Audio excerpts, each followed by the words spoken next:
A tidy product list starts with good categories and clear details. In this video, you will create categories and add your first product. First, open the Categories section to organize your items.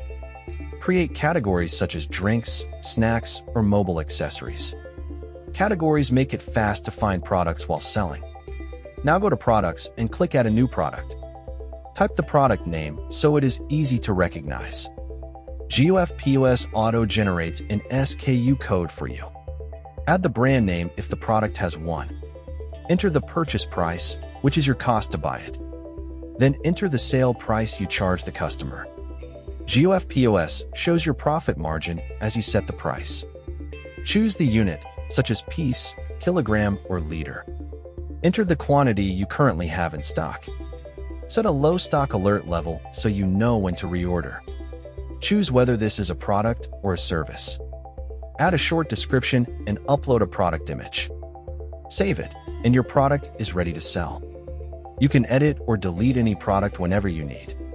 Use search and filters to find items quickly in a long list.